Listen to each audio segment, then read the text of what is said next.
Welcome back, everyone. Thanks for the support from Session 0. I've been thinking it over, and to make things more substantial, I've decided to start you all at Level 2.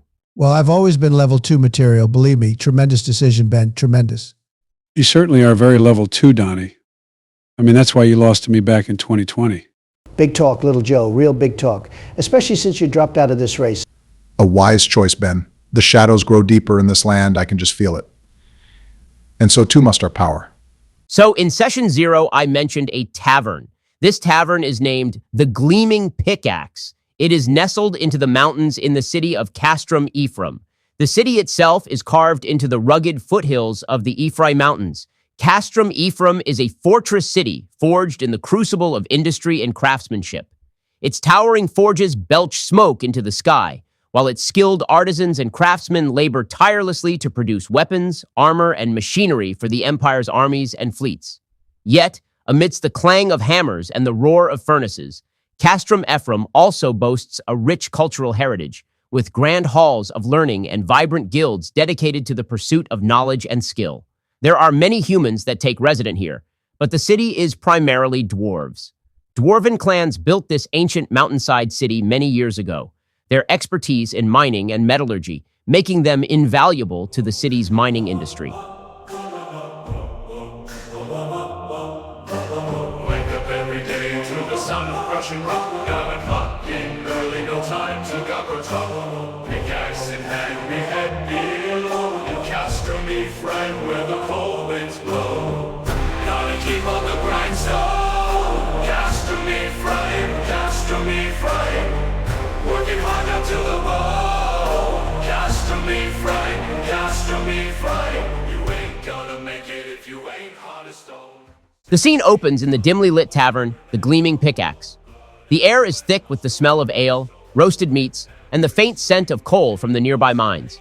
The tavern is a mix of humans, dwarves, and a few other scattered races, all looking to unwind after a long day's work. Eldoran, the elegant elven sorcerer played by Trump, struts over to the bar where a young, beautiful human barkeep is cleaning mugs.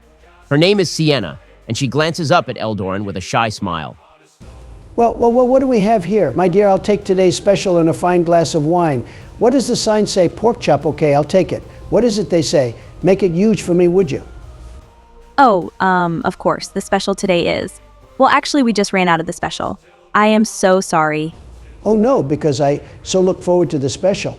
In fact, I was hoping you would share the evening with me, Eldoran Glamourweave. I'd say perhaps you have heard of me, but we both know you have.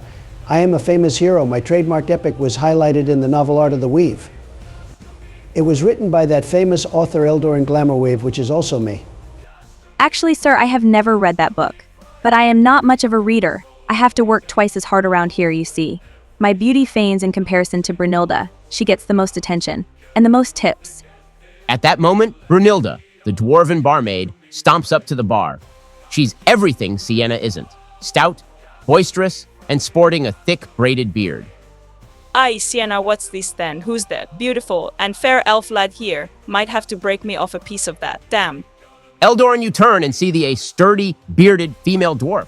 She eyes you like you're the tavern special. And this big girl is hungry! Och, you're a smooth one, aren't ye? Beautiful smooth elf man. How about a round of drinks on me, eh? Maybe we could get better acquainted? I am flattered, really, but I'm very busy, saving the world and all that. Help me, Ben. Stay in character, Donald. You wanted attention, and now you have it. Meanwhile, Neeg, Joe's goblin druid, clambers onto a table, waving his tiny arms wildly as he tries to gather attention. Listen up, everyone. The trash can fire, it's a vision, it's a sign. The flames, they speak to me. I am the pontoon. Oh no, not the pontoon, he playing teeth. We gotta start this fire hot, burning hot. Gotta make the corn pop, they say. Burn it all down, but in a good way. Just like, clean up the trash with fire. Interesting introduction, Joe. You turn a lot of dwarven heads in this tavern. They stare at you for a moment. A few laugh and they turn back to their drinks. Barrack, you see this goblin, Neeg. He is attracting a lot of attention near your table. Plain Teeth, you called yourself? Good gracious, perhaps you could tone it down a bit. The shadows appreciate silence. But the holy fire, we didn't start the fire, man. It was Billy Joel the Bandit he did. It's real important Got to get me a matchbox or something. Shoot. The fire can wait, little goblin. Just then, the music in the tavern takes a sudden turn as a young halfling bard, Barnabas, nervously plucks at his lute. The cheerful tune abruptly shifts into something more melancholic, and the atmosphere changes. Big Bob, the largest dwarf any of you have ever seen, slams his fist on the table, causing mugs to spill. He glares at this little brunette halfling. Barnabas, you had overheard his name as. Tarnation. What's this sad sack of a song, eh? We want something lively. Play that again, and I'll shove that lute where the sun don't shine. Barnabas stammers, his hands trembling as he tries to correct his tune, but it's too late. Big Bob rises, towering over the tiny bard, ready to strike. All right, everyone, roll for initiative.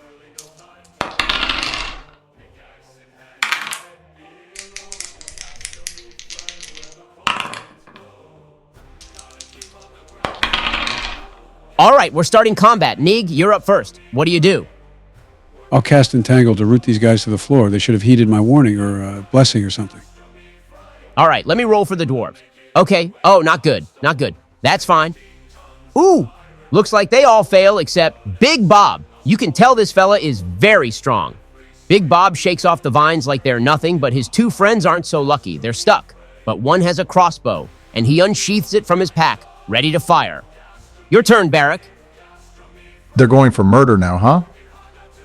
Well, as Joe's goblin might say, let's fight fire with fire. I'm moving in for a strike on the dwarf with the ranged weapon. It looks like he is right on the edge of the entangle, so I could hit him without risking getting caught. Go ahead and roll to hit. I'm going to go for that sweet sneak attack as well. Since he's entangled, I'll roll with advantage, 17. That's a hit. You land a solid strike, roll for damage. Altogether, 11 points of damage, Ben. That does it for Big Bob's ruffian friend. Tell me how you want to do it. They don't even know I've joined combat. I come from the shadow corner. And seemingly slit this guy's throat as his body flops down into the vines. It's Big Bob's turn. He catches you, Barrack. You think you're sneaky, yeah, freak? We've killed for a lot less than this. Let's see how you like the pork chop special. Big Bob swings his hammer at you, Umbrin, and it kicks the table in front of him, sending it flying towards you. He rolled a 21 to hit. You take 7 damage, and the table crashes into the group, scattering everything, including the special... It was the last pork chop from the tavern's menu before they had to 86 it. Sad, Donald, as you see this beautiful table fly into this roguish figure, you wonder what the special you were oh so denied would have tasted like. That being said, it's Gordon's turn. He's been quiet. Have you seen him? I have been listening from the other room, and my blood is boiling like a lobster dinner. How dare he? Oi. That was my pork chop, you oversized buffoon. Do you know how hard it is to cook for you ungrateful miners? I'm raging. I charge a Big Bob and swing my long sword, which is actually just kitchen knife, but I am so little. I'm like 2.5 feet tall, so this is pretty big for me. Roll to hit! Oh, I am absolutely fuming. This idiot sandwich is going to get... I rolled a 17, and with my rage bonus, I have 12 damage, Ben. You land a powerful hit. Big Bob is definitely feeling that one. To be honest, he probably only has 1 hit point left. All right, Eldoran, you're up. Stand back, everyone. Time to show you how it's done. I cast Firebolt. Roll to hit, and don't forget to roll on your wild magic table. That's right, boy. I am a wild magic sorcerer. Capable of spells that no other sort of mage could ever be. Well over 100. They're always intentional and not a mistake, ever. 19 to hit, and I rolled a 48 on the wild magic table. No whammies, please. Big Bob's going down. Firebolt strikes Big Bob hard, sending him crashing to the ground, nearly unconscious. And a 48 on the wild magic table is... Oh, it's Fly! You cast Fly on your target, sending them directly upward 60 feet. And since the tavern is not nearly that tall, and it has a stone ceiling, it knocks Big Bob very unconscious. Kovef A. Ha, I totally meant to do that. And that, my friends, is how you save a tavern. With Big Bob down and his friends restrained, the fight's over. You've won! Someone go and fetch me that pork chop. 10-second rule and all. The tavern settles back into a tense calm. You've made quite the impression. The rest of the tavern cheers as Barnabas begins to strum a lively tune, this time with a much more upbeat melody. The party members bask in their victory, each showing off their unique skills. The tavern settles back into a tense calm. You've made quite the impression. The rest of the tavern cheers as Barnabas begins to strum a lively tune, this time with a much more upbeat melody. The party members bask in their victory, each showing off their unique skills. He removes his hat and says, Well, well, well. Looks like y'all could handle yourselves in a scrap. I might have a little job that could interest you, if you're up for the challenge. My Georgie. My Georgie. Yo, it's George. What a welcome surprise. The big Dubia. Wow, what a fight. I think George is a perfect cliffhanger to end the session on. You all did great. This was an awesome first session. But Gordon, you came in at the end there. Where were you? Well, I saw on your desk that lone note for the Tavern's menu pork chop special. So I ran to the kitchen and made us all one to enjoy after the session. There is one for everyone, that is, if Donald doesn't mind sacrificing his second one for George. For my pal George, anything. Before we go, I want to thank everyone for tuning in. Your support means a lot as we get this campaign off the ground. A huge shout out to the AI presidential community. Seriously, you guys are incredible. Special thanks to Crafty GG, Melchitron, Tekken AI, Kokomimi, President Ashenheart, and Brickhouse AI for all the advice and inspiration. You've all been a massive help. Thanks to all the channels. If you enjoyed this, please like, comment, subscribe, and share it so others can join in on the fun. We'll be back with more, and I can't wait to see where this adventure takes us. Thanks again, everyone. We are going to leave everyone from the original song we made for Castrum Ephraim. Wake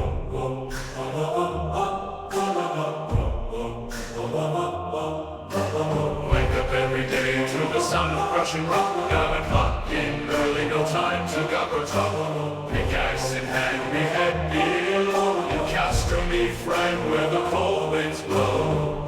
Gotta keep on the grindstone. Castrum Ephraim, Castrum Ephraim.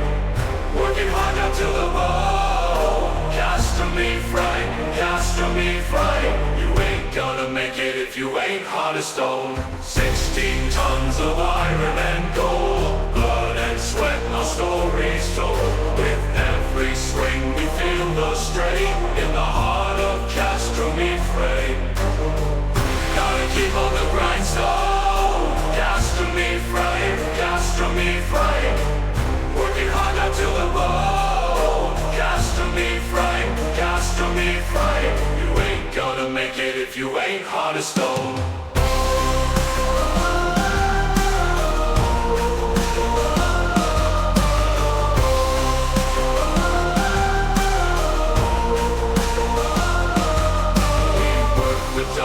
From dusk till dawn, the mountains grip our spirits strong. But in our hearts the fires burn for the stone cold life of Castrum Ephraim. Gotta keep on the grindstone. Castrum Ephraim, Castrum Ephraim. Working hard up to the bone. Castrum Ephraim, Castrum Ephraim. You ain't gonna soul up these ancient walls. With every strike the mountain calls. We're bound together through thick and thin in the legacy of Castrum Ephraim. Gotta keep on the grindstone. Castrum Ephraim, Castrum Ephraim. Working hard up to the bone. Castrum Ephraim, Castrum Ephraim. You ain't gonna make it if you ain't hard as stone.